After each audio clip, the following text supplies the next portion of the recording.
نبی کریم صلی اللہ علیہ وسلم اپنی قربانی میں امتیوں کو بھی یاد کیا کرتے ہیں۔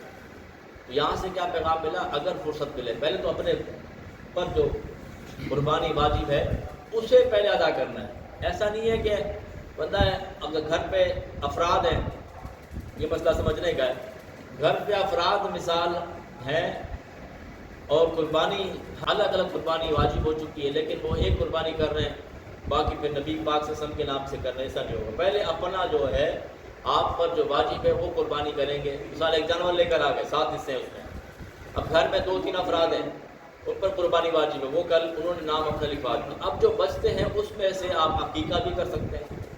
کچھ ایسے ہوتے ہیں آج کل بس سوشل میڈیا ہی ہمارا بن گیا، اسی میں دین سیکھ رہے ہیں، دین بگاڑنے والے مولوی آتے ہیں، وہ کہتے ہیں بھائی عقیقہ بھی معاذ اللہ اس میں نہیں ہوتا، عجیب ہے، وہ کہتے ہیں کہ عقیقہ بس شروع میں ہوتا ہے، 7 دن میں کر لیا ٹھیک ہے، بعد میں نہیں کر سکتے۔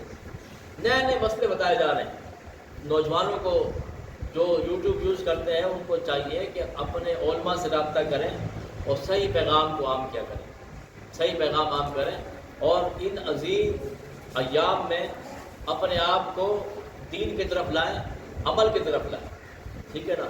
جس طرح آپ نے سنا جو بھی عبادت ہوتی ہے، پیچھے عید نماز ہم نے پڑھی ہے، اس کے لیے بھی قرآن میں آیا وَلِتُكْمِلُوا الْعِدَّةَ وَلِتُكَبِّرُوا اللَّهَ، گنتی کو پوری کرو، یعنی کہ روزے رکھو، پھر تمہارے لیے تکبیر ہے، مطلب عید اسی کے لیے، اصل عید، ورنہ پڑھتے سب ہی ہیں۔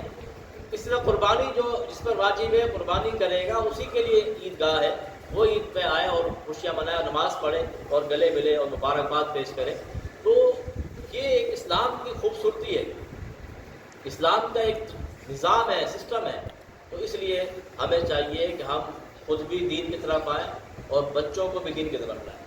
تو آخر میں پیغام یہ دینا چاہوں گا کہ قربانی کے لیے جانور بالکل بے عیب لانا چاہیے۔ ہاں کچھ چیزیں ہیں جو اگر ہو تو پھر پوچھا جاتا ہے بھی علماء کرام سے، وہ کہتے ہیں جواز کا فتویٰ دیتے ہیں یا نہیں دیتے، لیکن بے عیب جانور اللہ کی بارگاہ میں قربان کرنا چاہیے۔ تو ہمیں بھی اللہ کی بارگاہ میں پیش ہونا ہے، ہمیں اپنے آپ کو تیار کرنا ہوگا۔ اس کے لیے کیا ہے؟